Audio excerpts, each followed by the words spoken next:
Muy bien, saludos a todos una vez más. Qué privilegio otra vez estar con todos ustedes presentes y para mí es una alegría compartir desde aquí nuestra segunda parte acerca del tema que estamos tratando, el Monte del Templo, esta serie que la estamos trabajando en 4 partes.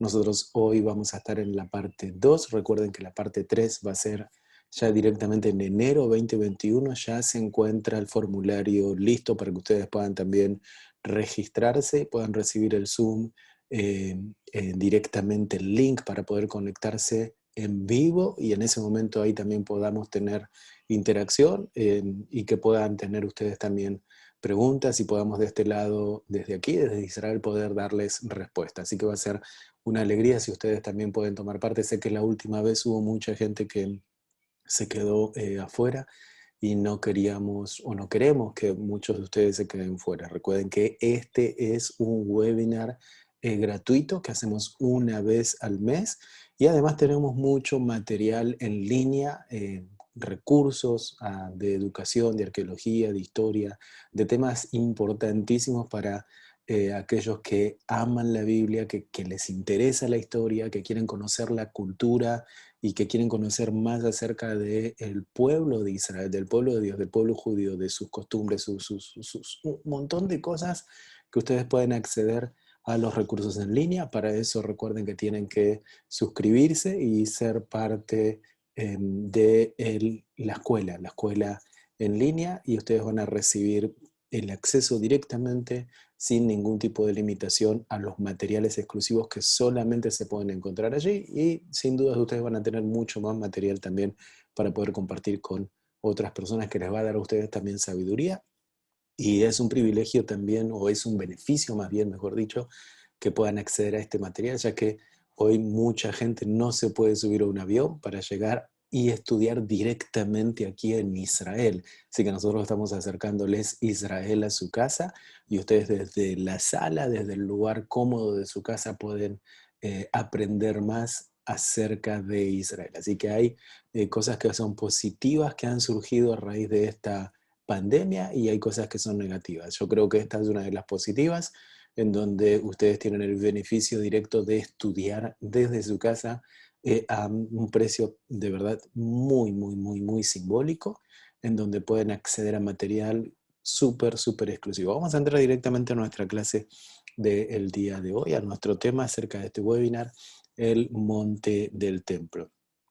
Recuerden que en la edición anterior nosotros estuvimos hablando acerca de diferentes temas. Ahora los vamos a ver, pero antes de entrar al tema de lo que vamos a compartir hoy, quiero que vean lo que tenemos aquí delante para ustedes. Fíjense, préstenle mucha, mucha, mucha, mucha atención. El idioma que se va a escuchar es en hebreo. Es un video bien cortito, no más de 2 minutos. Pero préstenle bien atención a las escrituras, lo que hay ahí escrito, porque eso es lo que nosotros vamos a basar el seminario, la clase del día de hoy. Préstenle atención a lo que van a ver ahí. תדמיין בית המקדש, כדור אור גדול, תראה את ההיכל עומד כאן נישא, כולו משיש, ושמכאן נשלחת הברכה לכל עולם. אתה מאמין שאתה תיכנס פה יום אחד לבית המקדש השלישי? אנחנו רוצים להתפלל, להשתחוות, להקריב קורבנות. ואם יהיו בדרך הרוגים? היית שואל את אותו דבר על הקמת המדינה? אז מה אתה עושה עם הכיפה? בסדר, פתיר. והמבנה הלא נכון במקום הלא נכון, דינו להתפרק. זה יכול להיגמר בדם. בוא תסתכל על זה בצד השני. אם נצליח, אנחנו הראשונים מזה 2000 שנה שמקריבים קורבן בהר הבית. בקהל מאות רבות של אנשים, רבנים, אישי ציבור, המון משפחות. כולם כאן מתגודדים לקראת הטקס שיתחיל בשחיטה שתועבר בשידור חי מאתר השחיטה אל המסכים הגדולים שליד הבמה. אני מחכה, ברגע שיש לי שידור, אני מתחיל. הלו, כן, אתם קולטים שם את השידור? יש שידור, תודה, תפנו פה את זה, זה הצלם שלנו, הוא צריך להיות מפורט. תודה, התחלנו. ילד, החוצה.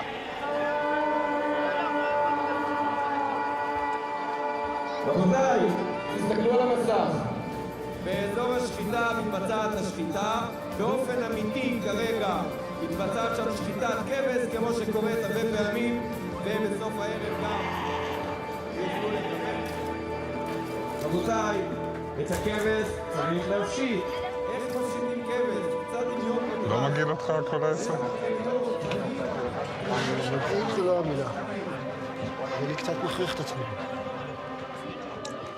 כשהשחיטה נגמרת, האיברים הפנימיים של הכבש נשלחים לבמה. הכהנים מזים את הדם המזויף, מברכים את הקהל.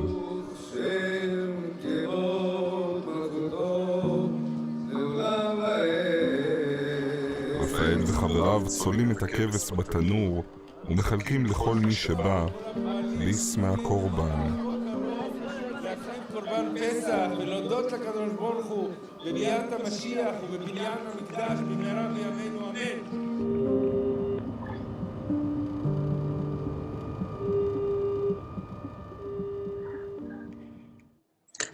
No sé si prestaron atención en la última frase que él está compartiendo, le está diciendo: y esperamos pronto por el retorno del Mesías y por la reconstrucción del templo en nuestros días. Todo lo que acaban de ver allí en esa imagen es lo que se vive hoy en día aquí en el territorio de Israel. Son de verdad imágenes que quizás ustedes no están acostumbrados allí de otra parte del mundo, desde donde lo estén viendo muchos de ustedes que están participando ahora, pero sepan que aquí eso es lo que se vive a diario y hay muchísimo más material que nosotros tenemos para compartirles.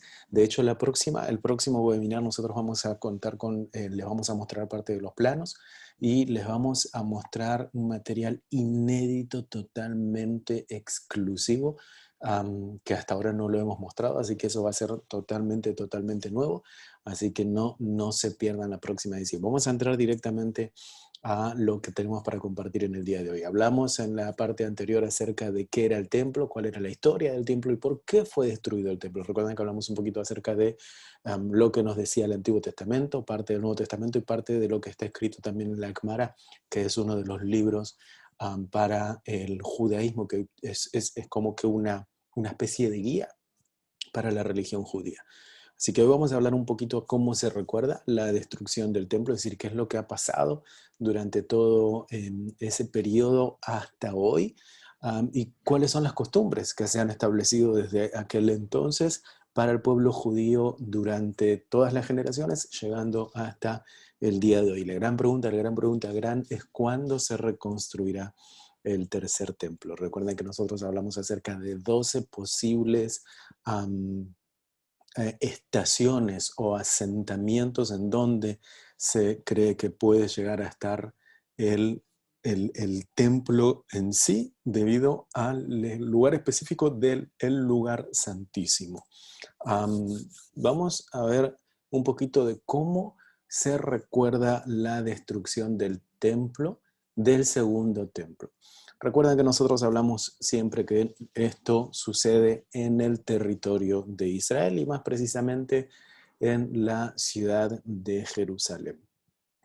Cuando el primer templo cae, hablamos y recordamos que hubo un periodo de 400 años de silencio, y luego de ese periodo de 400 años de silencio, que fue en donde no tenemos dentro de los libros canónicos, tanto en el Antiguo como en el Nuevo Testamento, la historia, pero sí tenemos la historia de los macabeos, por ejemplo, que eso parte de los 400 años de silencio. Y hay algo que cuando Jesús aparece en escena, hay algo que sucede y algo que Él dice, es decir, cuando Él ya está caminando como una persona física sobre la faz de la tierra, hay algo que Él dejó, que sus palabras salieron en la ciudad de Jerusalén, y es lo siguiente. En el libro de Lucas, capítulo 19, verso 41 nos dice: y cuando llegó cerca de la ciudad, al verla, lloró sobre ella. Él se encontraba en el Monte de los Olivos. En el Monte de los Olivos, hoy creo que vamos a terminar casi la clase en el área del Monte de los Olivos, porque les quiero contar algo muy importante acerca del Monte de los Olivos que se hacía en aquel entonces, y sí que se está comenzando lentamente al día de hoy, es algo que ha cambiado y que va a cambiar la agenda para los próximos días a nivel mundial. Presten atención a lo que les estoy diciendo, a nivel mundial. Ahora, vean lo que dice aquí. Dice, y cuando llegó cerca de la ciudad, al verla lloró sobre ella, diciendo, oh, si también tú conocieses a lo menos en este día lo que es para tu paz, mas ahora está encubierto de tus ojos, porque vendrán días sobre ti cuando tus enemigos te rodearán con vallado y te sitiarán y por todas partes te estrecharán y te derribarán a tierra y a tus hijos dentro de ti y no dejarán en ti piedra sobre piedra por cuanto no conociste el tiempo de tu visitación. Fíjense que aquí Jesús, él está dando una palabra profética. Él está hablando aquí algo muy, muy interesante acerca de que las palabras, es decir, las palabras que él estaba diciendo en aquel momento eran unas palabras muy, como decirles, en tono agresivo. Él estaba haciendo como de manera agresiva para la gente de aquel entonces en la ciudad de Jerusalén, porque estábamos hablando de la casa de Dios. En ese lugar se encontraba la casa de Dios. En ese lugar estaba el grupo más, como decir, para aquel entonces, como más exclusivo. Los saduceos estaban allí encargados. Toda la élite se encontraba en la ciudad de Jerusalén. Y que aparezca un Galileo, que aparezca Jesús, alguien que no tenía la capacidad financiera para poder estar en el estado donde estaba el resto de la gente, no sé, donde estaban los sacerdotes, el Sanedrín y todo aquello. Él dijo unas palabras que fueron agresivas, que fueron de hecho amenazantes. Él dijo, van a venir días que cuando tus enemigos te rodearán con vallado, te sitiarán y te van a derribar a tierra. Es decir, ¿por qué le dice? Porque no conociste el tiempo de tu visitación. Ahora, esa profecía se cumple, crea usted o no lo crea usted en Jesús, esas profecías, las palabras que salieron de la boca de Jesús, se cumplen unos años más tarde de que Él haya muerto y resucitado. ¿Cuándo esto sucede? Sucede con el ataque de los romanos. Recuerden que los romanos empezaron a debilitar entre ellos mismos y tuvieron que venir desde Roma, es decir, la Judea romana de Jerusalén se empezó como a debilitar y tuvo que venir la Roma desde afuera, es decir, la Roma original, los romanos, para venir a luchar contra la rebelión de los judíos que se estaban levantando en contra de la Judea romana. Y entonces apareció lo que se conoció como la Legión 10, apareció también la Legión número 5 y aparecen las Legiones 12, 15 que estaban bajo el mandato de Titos. Ellos fueron los que aparecen un día 14 del mes de Nisan del año 70 después de la era cristiana. Esto sucede en la época del Pesaj, en la época de la Pascua, 70 años después de la era cristiana, después de la era común, la Pascua, es decir, Jesús, si nosotros tenemos que agarrar la era común y decimos 33 después de Jesús, Él fue crucificado. Entonces estamos hablando de unos cuantos años más tarde, 33 para llegar a 70, en donde la palabra que él da en Lucas 19, verso 41, se termina de cumplir y 60.000 soldados, preste atención a esto, 60.000 soldados romanos rodean la ciudad de Jerusalén. Y fíjense lo que decía ahí, vendrán días sobre ti cuando tus enemigos te rodearán. Es decir, aquí está. 60.000 soldados romanos, un 14 del mes de Nisan. Nisan en el calendario gregoriano vendría a ser el mes de abril. Entonces, y esto es lo que es una de las fiestas principales para el pueblo judío. La Pesaj, la Pascua, era una de las festividades que Dios le había dicho al pueblo que tenía que subir a Jerusalén. Un 17 de Tamuz, es decir, unos cuantos días más tarde, Jerusalén finalmente es invadida. ¿Cómo es invadida Jerusalén? Es rodeada primeramente por los romanos y después de tantas semanas, es decir, de estarle unos cuantos días fuera de la ciudad, ellos al terminar de rodearla lo que querían lograr era debilitar a los ciudadanos dentro, es decir, a los soldados o a la rebelión judía que estaba dentro de las murallas, era para que ellos se queden sin armamento, sin alimentos, y al tenerlos débiles, al no poder salir a buscar agua y cosas así, entonces ellos terminan entrando. Y terminan entrando por medio de una de las tres, es decir, había 3 murallas en aquel entonces, así no es exactamente la misma que hoy se le ve. Hoy tenemos, por ejemplo, una de las murallas que data del año 1100 incluso de la era de Jesús. Pero cuando ustedes entran en la ciudad antigua hoy en día, se van a encontrar con una muralla que se habla que es la muralla de Sedequías. Esa se encuentra dentro de la ciudad antigua, y esa muralla es parte de la muralla conquistada por los romanos en el año 70 después de la era común, un 17 de Tamuz. ¿Qué es lo que pasó concretamente el 17 de Tamuz? Sucedieron diferentes catástrofes en la historia del pueblo judío. Fíjense que siempre le fueron acompañando catástrofes y situaciones al pueblo judío en fechas específicas. El 17 de Tamuz fue uno de ellos, y después nosotros vamos a ver una fecha que es una fecha también bien interesante para poder tenerla en tema. Pero primeramente se calcula que un 17 de Tamuz Moisés rompe las tablas de la ley en el monte Sinaí por respuesta al pecado del becerro de oro. Préstele atención al becerro de oro. Anótese por ahí becerro de oro, si tiene la posibilidad de escribir con un bolígrafo, una hoja, anote becerro de oro, porque esto lo vamos a volver a tocar en unas hojitas más adelante. Las ofrendas diarias del primer templo, estamos hablando del templo de Salomón, fueron suspendidas durante el sitio de Jerusalén porque los sacerdotes no podían ya obtener animales, es decir, no había manera de tener animales. Recuerden que también el primer templo de Salomón había sido conquistado y había sido destruido también. Las paredes de Jerusalén son traspasadas previo a la destrucción del segundo templo en el 70 después de Cristo, es decir, antes de que el segundo templo, aquel que había creado el rey Herodes, sea destruido, primeramente la ciudad de Jerusalén tiene que ser penetrada. Y previo a la revuelta, es decir, el general romano, Apóstamos, él quema un libro de Pentateuco, un rollo de la Torá, y él lo que hace es pone como un precedente por lo que vendría a ser más adelante la quema de los libros de judíos en el transcurso de los siglos venideros. También lo que se hace es que se pone una imagen idólatra en el sector del santuario del templo, y que también eso ha sido como considerado un acto de blasfemia y de profanación, algo que no fue para nada bien aceptado aquí en el pueblo, en el antiguo, y tampoco hoy en día, ¿no? Entonces, ¿cómo hoy, por ejemplo, se lleva adelante este tipo de festividades? Es decir, no festividades, esta fecha específica, más bien, mejor dicho, acostumbrados a que aquí el pueblo judío es un pueblo de muchas festividades, pero esta no es exactamente una festividad.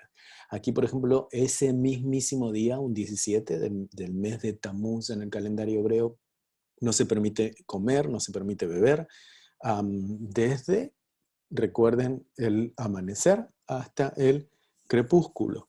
Las mujeres embarazadas y lactantes, ellas, aquellas que tienen o que tienen aquellas personas problemas con la salud, ellos están libres, no necesitan hacer el ayuno. Pero si el día, por ejemplo, coincide con un día Shabbat, el ayuno es postergado hasta el día domingo. Es decir, en Shabbat no es necesario ayunar si es un 17 de Tammuz. Está prohibido si bañarse, ungirse y utilizar calzados de cuero. Perdón, está permitido, no es que está prohibido. El día de la expiación, el Yom Kippur, es el día del perdón que se hace una vez en el año. ¿Recuerdan aquel día que tenía que entrar el sumo sacerdote al templo? Ese día sí está completamente prohibido ducharse, rasurarse, ponerse, por ejemplo, zapatos de cuero. Todo eso está totalmente prohibido. En este 17 de Tammuz se permite porque no es una cuestión de purificación personal. Tampoco es una cuestión de purificación en la carne. Simplemente es un día de tristeza que va a preparar los días de tristezas que van a venir también más adelante. Se hace una oración y se comienzan a hacer también lecturas. La oración matutina está también relacionada con el libro de Éxodo. Presten atención, Éxodo capítulo 32, verso 11, en donde se hablan acerca de los atributos de la misericordia. Esto es lo que sucede un 17 de Tamuz. ¿Y por qué les cuento esto? Porque es importantísimo que ustedes logren entender desde el punto de vista judío cómo se lo ve a la caída del templo desde el punto de vista judío y cómo hoy en día el pueblo judío se encuentra en cuanto a que su templo no está. Es decir, por qué es el deseo tan ferviente en muchos de ellos, en algunas corrientes, de querer nuevamente recuperar el tercer templo, recuperar aquel templo que en algún momento estuvo, tanto el primero como el segundo. El 9 de Av es una de las fechas que se les llama, o quizás más conocido para muchos, como Tisha B'Av. Es uno de los días tristes en la agenda del calendario hebreo, y muchas cosas sucedieron a lo largo de diferentes generaciones en exactamente ese mismísimo día. Vamos a ver un poquito una línea del tiempo para que ustedes puedan compararlo. En el 1312, antes de la era cristiana, durante el tiempo de Moisés, los judíos en el desierto reciben el informe de los 10 espías, y aparte de ellos, es decir, a algunos de ellos se les prohíbe de por siempre, es decir, de su futuro, la entrada a la tierra prometida. Lo que iba a ser la entrada a la tierra de Israel, no pueden entrar. Un 586 antes de la era cristiana, los babilonios, aquellos que estaban liderados por Nabucodonosor, destruyen el primer templo, y se calcula que 100.000 judíos fueron masacrados y millones fueron exiliados. Otra de las cosas, en el 70 de la era cristiana, los romanos, como vimos antes, liderados por Tito, hijo de Vespasiano, ellos destruyen el segundo templo, y prestenle atención a este número. Se calcula que unos 2 millones de judíos mueren y aproximadamente 1 millón son exiliados también. Recuerden que a partir de allí comienza el exilio del pueblo judío, que les va a acompañar hasta el restablecimiento del Estado de Israel en el año 1948. En el año 135, ya estamos hablando en la era cristiana, la revuelta de Bar Kokhba. Bar Kokhba fue alguien que se autoproclamó Mesías. Aquellos que están tomando los recursos en línea, de la escuela en línea, desde aquí, desde Israel, saben que estuvimos hablando acerca del Jesús histórico, y cuando tomamos el tema del Jesús histórico llegamos a uno de los recursos en donde hablamos acerca de la época mesiánica, es decir, la época en donde hubo muchos de aquellos que se autoproclamaron Mesías, y de hecho también los encontramos en el Nuevo Testamento, muchos de ellos que se autoproclamaron Mesías. Y Bar Kokhba fue uno de ellos. De hecho, hasta el día de hoy hay una celebración en el calendario hebreo que se hace una celebración en honor a Bar Kokhba. Es un día que se hacen fuego y se prende fuego, hay mucho humo, una cosa muy extraña, ¿no? ¿Qué es lo que sucede? La revuelta de Bar Kokhba concretamente es detenida por el emperador Adriano, romano, y también muchos judíos, 100.000 aproximadamente, son masacrados. En el área del templo y todo el sector alrededor hubo también mucha gente que murió. Jerusalén concretamente es destruida, y ahí es donde se renombra, deja de ser Jerusalén, se transforma en Aolia Capitolina, y es donde se prohíbe finalmente el acceso a los judíos. Es decir, todo judío tenía prohibido el acceso a la nueva Aolia Capitolina, lo que una vez había sido Jerusalén. Desde ahí es donde también deja de ser Israel y se transforma en el nombre que muchos conocen hoy en día por el nombre Palestina. En el año 1492, este es un dato bien interesante también, que es lo que sucede en la era común, en la era luego de lo que es el año cero, un 9 de Av, la Inquisición española. y es donde termina con la expulsión de los judíos en España. Fíjense qué interesante, ¿no? Que en un día mismo en el calendario es como que va permanentemente siguiendo una especie de patrón de, am, ¿cómo se dice? De cosas malas que le suceden a un pueblo, ¿no? Que le suceden concretamente a una etnia. En el año 1914, después de la era cristiana, es donde la Primera Guerra Mundial se desata. ¿Y cuándo sucede? Un Tisha B'Av, es decir, un 9 de Av en el 1914. Fíjense qué interesante. Alemania le declara la guerra a Rusia y el resentimiento alemán por la guerra prepara el terreno para el holocausto. Es decir, allí es donde termina viniendo el holocausto. ¿Y por qué Rusia? Recuerden que la mayoría de los judíos que fueron expulsados, aquellos en el 135 después de la era cristiana, muchísimos se fueron a lo que era la ex Unión Soviética, Rusia, en donde muchos se establecieron y vivieron allí. Por eso que hoy en día también en Israel hay muchos judíos viviendo en Israel. En la víspera de Tisha B'Av, también el 9 de Av del año 1942, empieza la deportación en masa de judíos hacia el gueto de Varsovia, allí en Treblinka.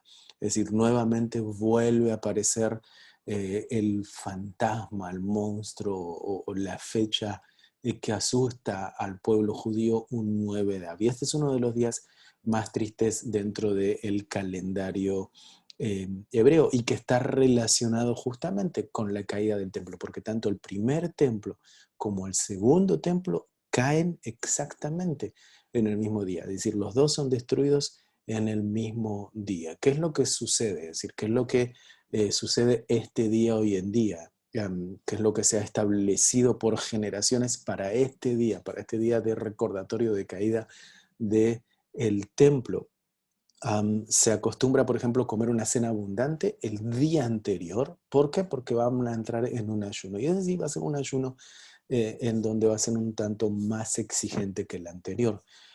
Se hace lo que se conoce como una seuda mafseket, es una comida en donde solo pueden tener pan, agua y huevo duro. Es decir, algo como que tiene que ser como suficiente, ¿no? Suficiente para poder, digamos, no necesito comer demasiado, ni tampoco necesito comer poco. Tiene que ser lo justo y necesario. El huevo tiene dos simbolismos. Por ejemplo, la forma redonda genera para el pueblo judío el ciclo de la vida. Fíjense que ellos, nuevamente, es interesante porque ellos le están mostrando como una especie, en ese ciclo de la vida, como una especie de patrón, en donde está siempre volviendo ese 9 de Av a hacer algo en contra del pueblo judío. Entonces ellos lo pueden imaginar de esa manera, ¿no? Lo imaginan como una especie de ciclo. Y dicen es el huevo, es por eso la representación de que el huevo tiene que estar ese día. Pero por otro lado, esa es una de las representaciones, pero la otra representación también, o el simbolismo que tiene, es que al hacerse más duro, es decir, a medida que se cocina, el huevo se va haciendo más duro. Y eso es como una especie de simbolismo de capacidad del pueblo judío para soportar la presión, la persecución, el castigo, el dejarlo solo. Es decir, conforme lo pongan bajo mayor presión, el pueblo como que se va endureciendo más, el judío se va endureciendo más y como que se va fortaleciendo más, al punto de terminar de hacerse hecho, ¿no? De hecho, hay algo que nos dice también las Escrituras en el libro de Ezequiel, dice, y el pueblo judío es duro de cerviz. Y es bien interesante también eso, cómo es esto de que el huevo se cocina y se pone duro, pero en realidad el punto allí es que alcanza su punto máximo de fortaleza, de fuerza, de que para el pueblo judío es que se hizo. Entonces en esta comida se hace una junta de cenizas cuando se hace esta cena y se hacen como para preparando un pequeño papel en donde se calienta, se quema, se juntan esas cenizas de una manera simbólica como recordando el duelo de las cenizas caídas por el templo. Y entonces se agarran y se tiran, ¿no? Hay oración también que se hace en ese día y se presta mucho en las sinagogas el servicio a la oración. ¿Qué es lo que se espera para los próximos días? Préstenle bien atención a esto porque esto es muy interesante. Hay varios elementos que se están hoy en día practicando y preparando en Israel para lo que viene acerca de la reedificación del tercer templo. Por eso que lo que yo les decía, que no se pierdan bajo ningún punto de vista, agéndense allí el hecho de poder participar y el hecho de poder estar en nuestra próxima webinar, porque ahí es donde también va a haber posibilidades de poder hacer preguntas, respuestas, y eso va a estar bien interesante. Vamos a tener también gente allí clave ese día.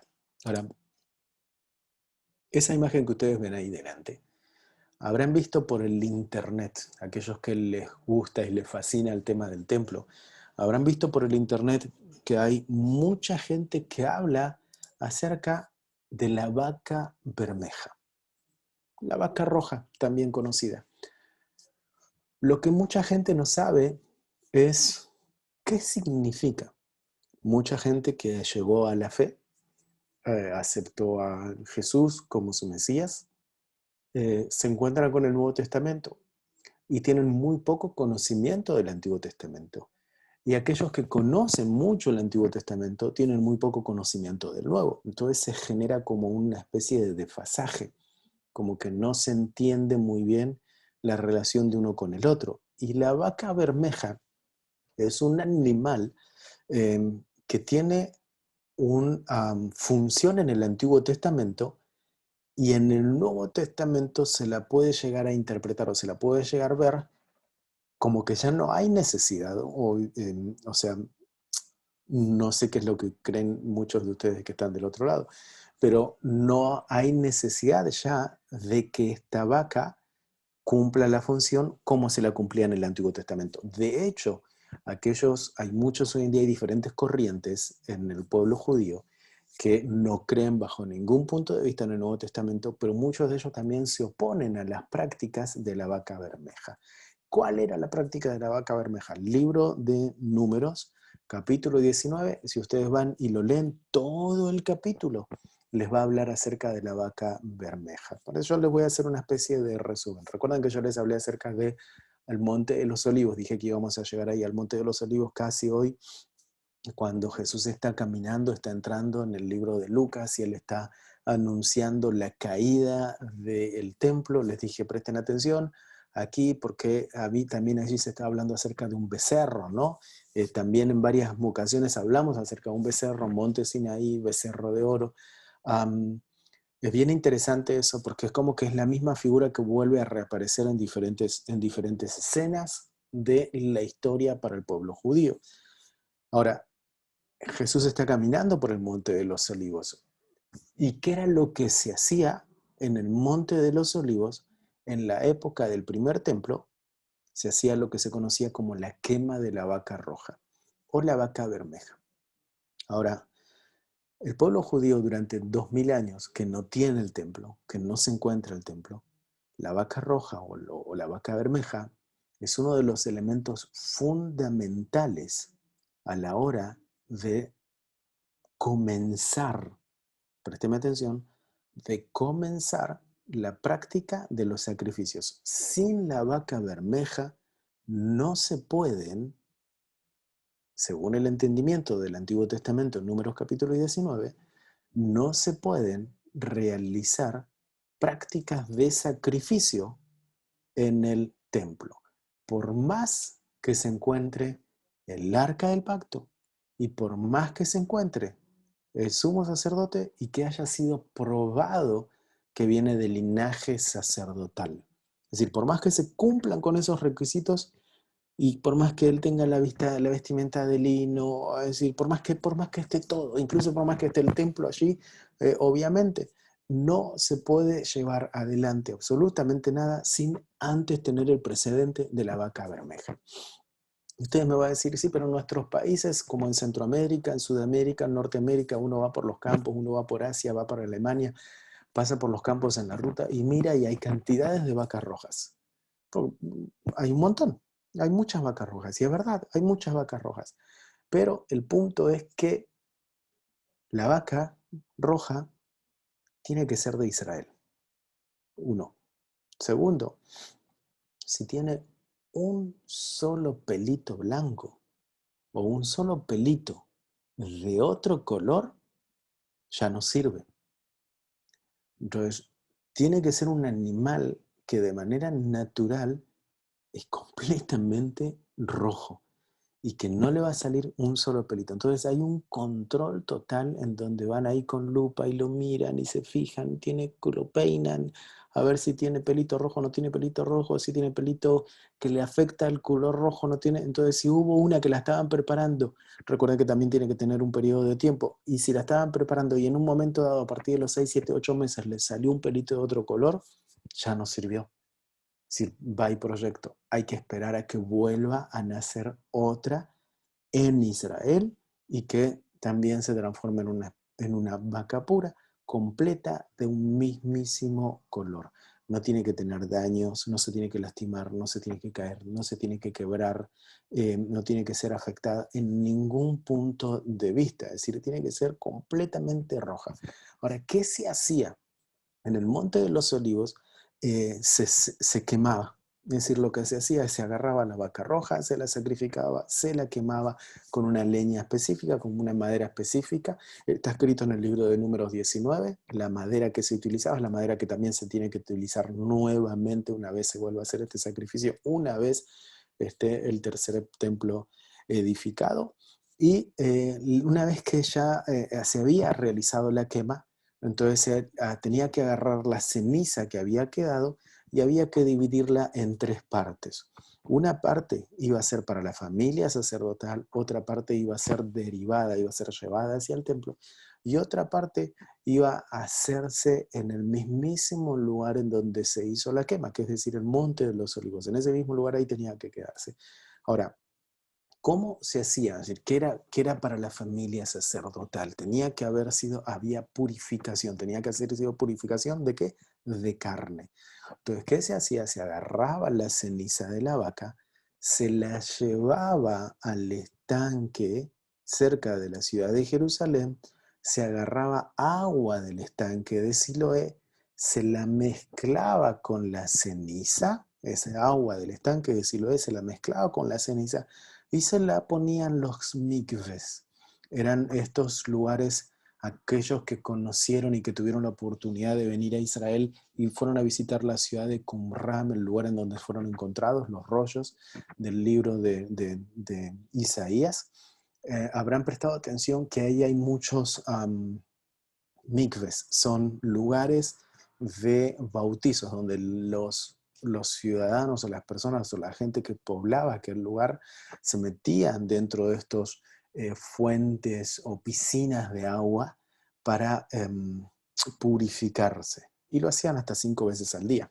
Es por eso que también se cree, recuerden que Juan el Bautista, él pertenecía a ese lugar. Si ustedes van a la ciudad de Jerusalén hoy en día y van por las escalinatas sur, el lugar en donde se podía llegar a entrar desde la ciudad que se conoce la ciudad de David hacia el templo en la ciudad de Jerusalén, en el monte Moriah, había que atravesar unas escalinatas. Esas escalinatas se les llaman las escalinatas sur. Allí mismo había mikves, había piletones, había piscinas en donde la gente se tenía que purificar, meterse dentro del agua, sumergirse, inmersión completa, salir y entonces estaba purificada, ya podía entrar al área del templo. Ahora, la ceniza de la vaca bermeja mezclada con el agua del estanque Siloé era la única materia que podía purificar inmundo. Es decir, era lo que podía purificar la carne inmunda en aquel entonces. Lo único aceptable. Entonces, por 2000 años, el pueblo judío hoy en día no está practicando servicios de sacrificios. No tiene templo, no tiene sacerdote, no tiene profetas. Entonces, aquella persona que por primera vez, una vez se ha establecido el templo, quiera hacer práctica sacerdotal y quiera hacer un sacrificio en el templo, primeramente tiene que ser purificada. Y para ser purificada tiene que hacerlo al estilo del Antiguo Testamento. Números capítulo 19. Entonces, que tiene que tener una vaca bermeja que sea completamente pura y que al momento de estar edificado el templo, esta vaca esté preparada. Hoy en día, la noticia es que la vaca ya está en el estado de Israel viviendo. No solamente lograron que sea esa vaca, sino que lograron alinear esa vaca con el esposo de la vaca para que sus hijitos sean exactamente igual a esta vaca. Es decir, que comiencen a nuevamente una generación de vacas bermejas en el territorio de la tierra de Israel. Animal puro, sin mancha, de un solo color, listo y preparado para la purificación de la carne inmunda, es decir, de la persona inmunda. Ahora, como dije, eso sucedía en el Antiguo Testamento, y aquellos que no creen en el Nuevo Testamento, entonces cuando se vuelva a restablecer el tercer templo, necesitan volver con esta práctica, que se vuelva a hacer esta práctica. Y aquí quiero hacer una especie de aclaración, porque hay muchísima gente que cree en el Nuevo Testamento, pero está esperando la vaca bermeja. Está esperando que aparezca la vaca roja. Es decir, ellos dicen, si aparece la vaca roja, si aparece la vaca bermeja, entonces el Mesías viene. Déjenme decirle que el Mesías no necesita que haya ninguna vaca roja. No necesita que haya ninguna vaca bermeja. De hecho, si se vuelven a hacer estas prácticas, al Mesías no le afecta que se hagan esas prácticas o no se hagan esas prácticas. Y espero no ofender a nadie con lo que acabo de decir. Pero creo que es importante nosotros desde aquí que digamos las cosas como se tienen que decir, ¿no? Porque hay muchísima confusión y hay muchos líderes que dicen o están muy pendientes con este asunto de la vaca, de la vaca, de la vaca, de la vaca y del templo y de la vaca y del templo, y que es algo que va a suceder, sin dudas, va a acontecer, porque la Biblia nos lo dice que sí va a acontecer.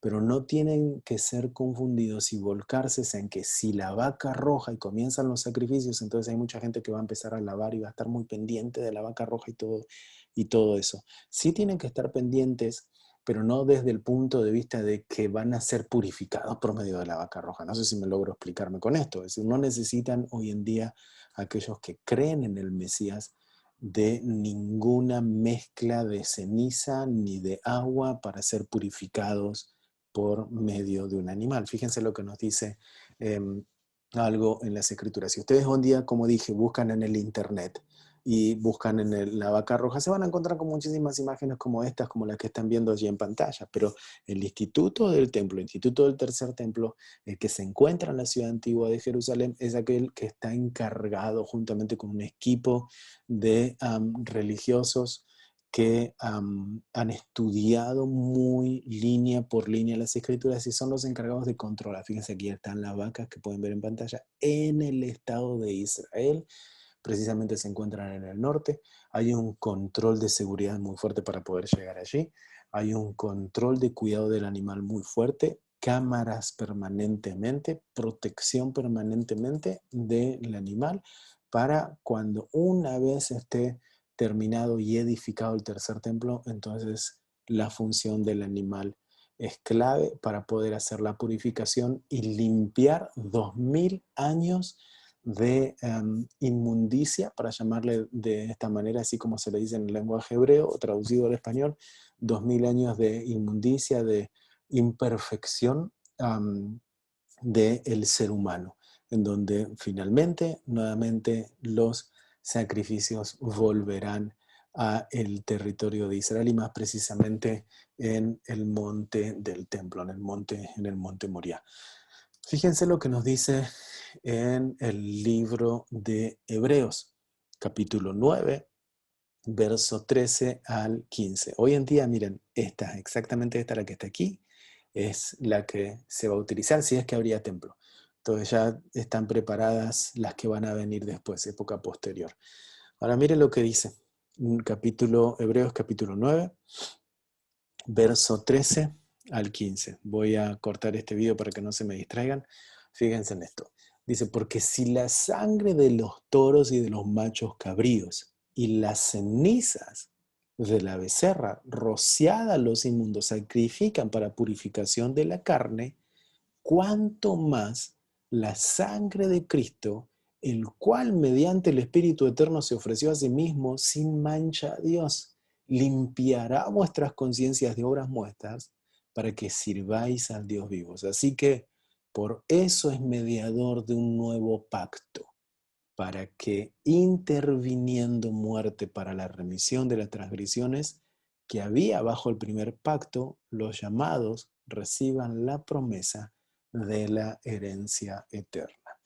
Creo que no hay mucha duda, ¿no? Creo que es importante ver qué es lo que está aconteciendo, estar muy pendientes de lo que está aconteciendo, pero también aprender a separar que no todo lo que acontece es lo que me va a mí a definir o ayudar a entender o decir finalmente, qué bueno que esté sucediendo esto. Es bueno que suceda esto porque nos está acercando al tiempo de la venida del Mesías.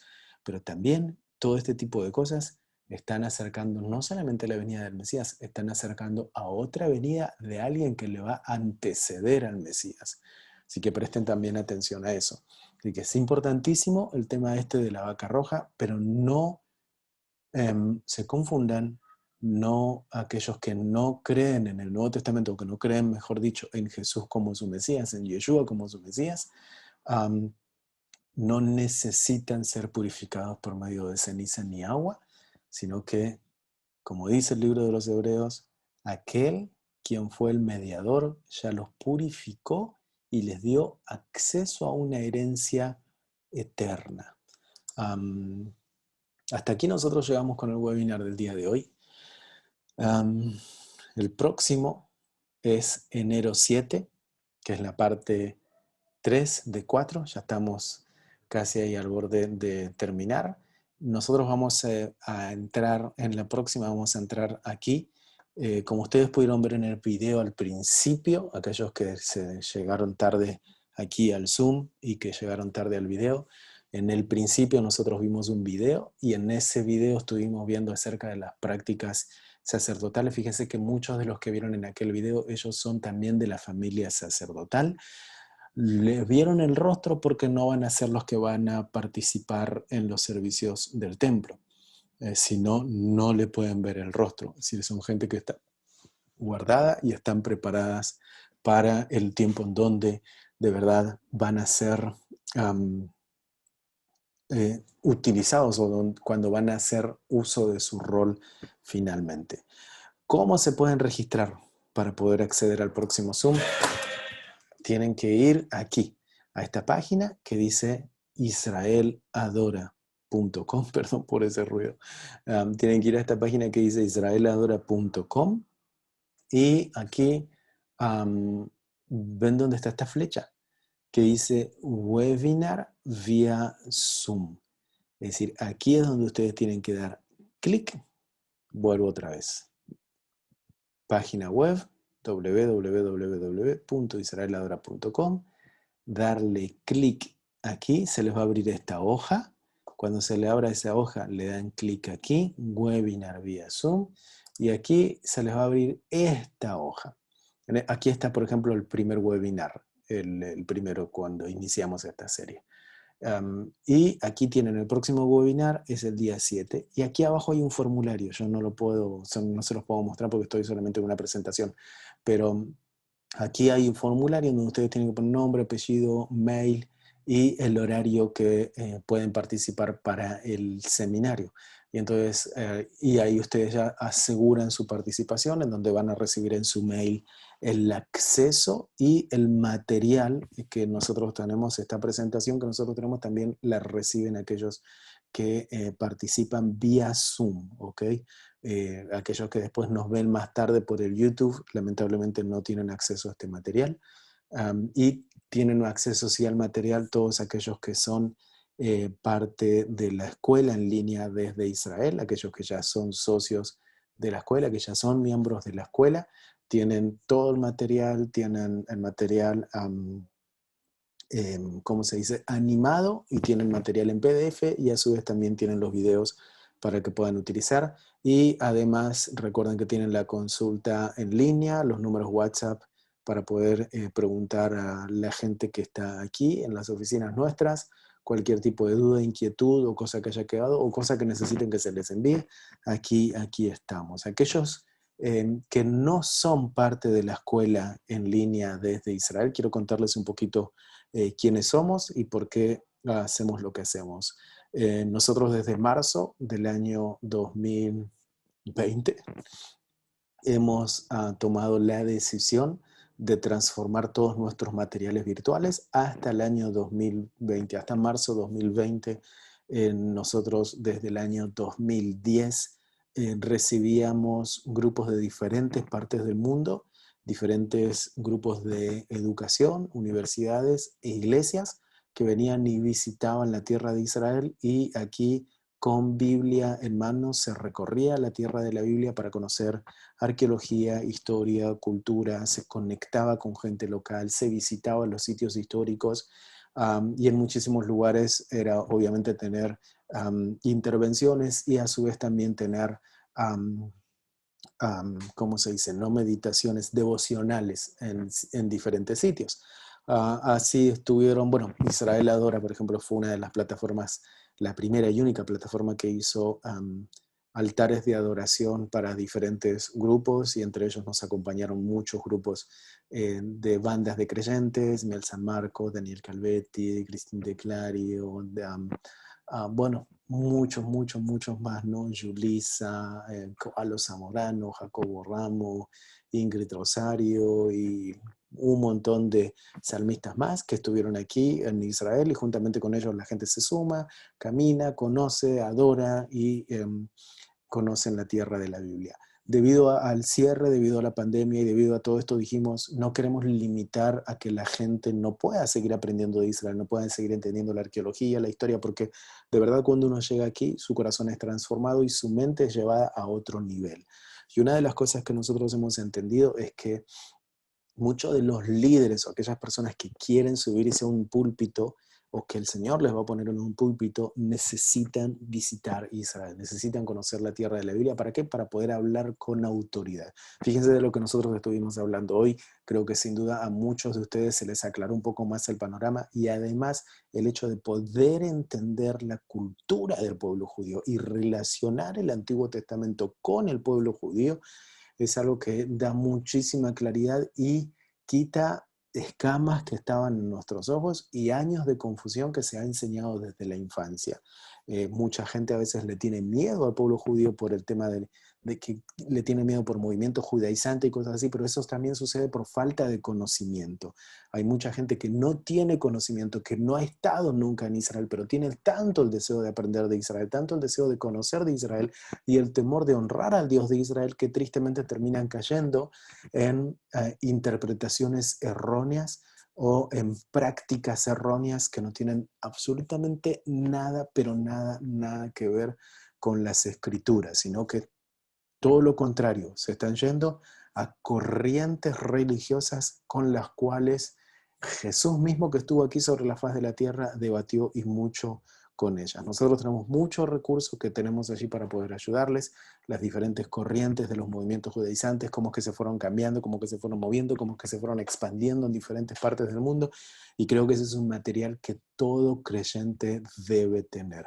Hemos puesto un precio, pero muy simbólico, para que ustedes puedan ser parte de la escuela en línea desde Israel. Por ejemplo, aquel que decida ser Aleph, por ejemplo, nosotros le pusimos el primer socio o el primer alumno, aquel que dice yo no tengo mucho dinero, pero sí quiero tomar cursos, entonces se tiene que hacer una inversión en su educación solamente de $12 al mes. ¿Ok? Mucha gente me dice, y présteme atención, porque mucha gente dice las cosas de Dios no se venden. Y es verdad, nosotros no estamos vendiendo absolutamente nada que tiene que ver con Dios. Nosotros lo que estamos aquí ayudándoles a ustedes es a llevar arqueología, historia y cultura. Nosotros tratamos de no entrar en temas doctrinales en cuanto a lo que se puede, tratamos de no entrar en temas doctrinales. Todos los temas que tratamos son arqueológicos, históricos y culturales con el pueblo. Pero sepan que también todo eso cuesta dinero. Es trabajo de investigación, es trabajo de viajar a los lugares, es salario para los guías, para los arqueólogos, para los historiadores que trabajan aquí con nosotros en la escuela. Entonces es material y el obrero es digno de su salario. Entonces es por eso que también nosotros cobramos este material. Si lo diéramos de regalo no se valora. En un momento pensamos, demos de regalo, pero nos hemos dado cuenta que lo que es de regalo la gente no lo valora. Y lo hemos visto cuando hacemos, por ejemplo, un webinar gratuito, la gente entra hasta 5 o 10 minutos y se terminan yendo, o entran y se salen, o entran y se salen, y al fin después le piden el link cuando es gratis, después no terminan entrando, o que se olvidaron o que no. Pero cuando es así, es algo pago, se ve que es alguien que verdaderamente quiere aprender y no es porque simplemente tenía el tiempo libre, me voy a meter a ver esto de qué se trata.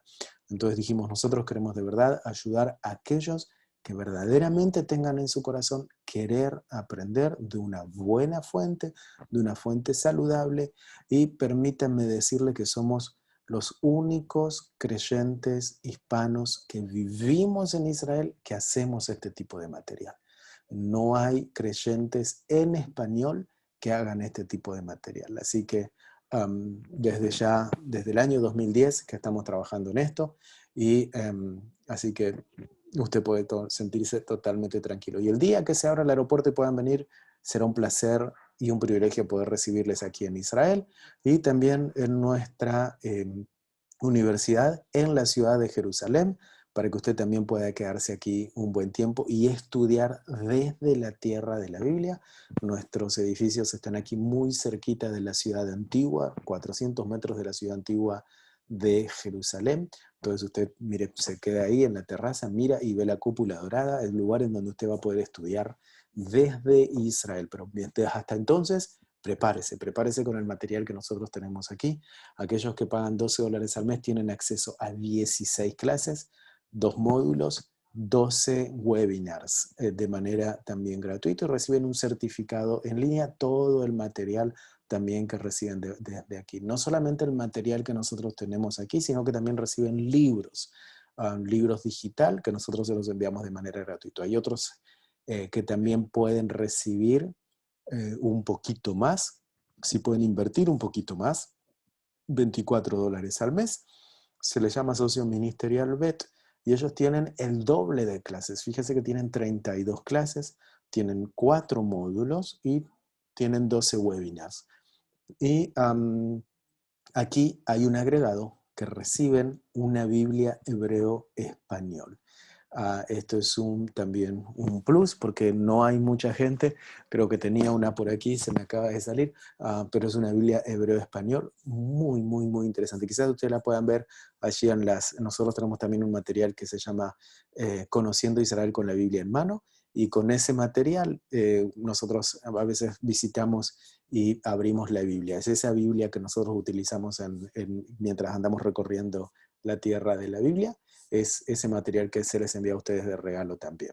Aquel socio que ya puede acceder un poquito más, Gimel, él recibe 48 clases, 6 módulos, 12 webinars, y no solamente recibe la Biblia, préstenle atención a esto, no solamente recibe la Biblia de hebreo en español, sino que también recibe un 25% de descuento en programas de viajes a Israel.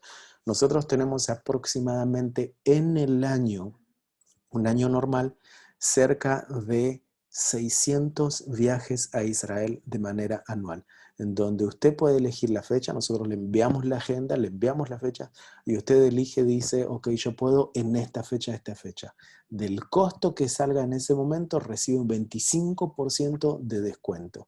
Mire, creo que algunos de ustedes saben cuánto cuesta un viaje a Israel, y un 25% de descuento que tengan en el viaje presencial es de verdad un beneficio. Y no solamente eso, sino que están recibiendo la Biblia más el 25%, y préstele atención, un shofar, un cuerno de carnero de regalo tamaño grande.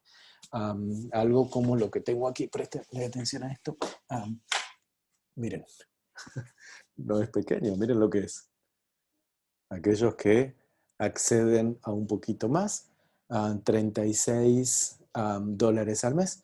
Entonces usted tiene uno de estos, un 25% de descuento en un viaje físico y una Biblia hebreo-español, además de todo el material que reciben. Y también hay beneficios para aquellos que son pastores y quieren reeducar a su iglesia, quieren armarse un grupo en su iglesia, quieren armar una escuela bíblica en su iglesia. Entonces también sepan que estamos aquí para ayudarles y para servirles. ¿Cómo ustedes pueden ser parte? ¿Cómo pueden acceder? ¿Y dónde está esta información? Simplemente tienen que acceder a la escuela en línea, www.israeladora.com, y allí entonces ustedes acceden a todo el material y todo lo que ustedes quieran tener. Simplemente necesitan un mail y una clave de acceso privada que la tienen que recordar cada vez que entran a ver los materiales, y entonces nosotros les ayudamos a ustedes a salir de un lugar a otro, llegar a un lugar a otro, pasar de una punta para terminar teniendo una educación después de un año que les va a durar 12 meses de educación, en donde ustedes van a terminar saliendo con una, sin dudas, conocimiento muchísimo más profundo de Israel. Y si ustedes se permiten tener el tiempo, invertir el tiempo, háganlo. Ahora creo que tenemos una oportunidad. No tienen que invertir mucho dinero, no tienen que subirse a un avión, no tienen que pagarse un hotel, no tienen que hacer absolutamente nada de todo aquello, sino que es material que ustedes están recibiendo en su casa y que sin duda, nuevamente se lo vuelvo a decir, no lo van a encontrar en ningún lado. Así que nuevamente vayan a esa página web, regístrense para el webinar del 7 de enero y regístrense también para ser socios o miembros o nuevos estudiantes de la escuela en línea desde Israel. Así que sin más, muchísimas gracias por haber estado con nosotros hasta el día de hoy. Yo voy a abrir ahora el micrófono para aquellos que tengan dudas, inquietudes. Vamos a hacer preguntas y respuestas. Vamos a estar aquí un rato más para poder calmar dudas de todo lo que estuvimos viendo. Recuerden que también estuvimos hablando acerca del material anterior, de la clase número 1 también, seminario, webinar número 1. Vamos a hablar acerca del webinar número 2. Y vamos a abrir entonces a preguntas y respuestas. Saludo a todos aquellos que nos vieron hasta aquí en el material, y vamos entonces a dar el ok para hacer preguntas y respuestas. Aquellos que necesitan salirse, entonces les liberamos, que tengan un excelente día, y recuerden también que puedan pasar por la página web y visitarla. Y aquellos que entonces se quedan, vamos a abrir y vamos a calmar dudas en cuanto a preguntas y respuestas. Tomen allí un cuaderno de notas, porque también les quiero enviar algo especial que tengo ahora para el tema de preguntas. Así que vamos directamente ahí.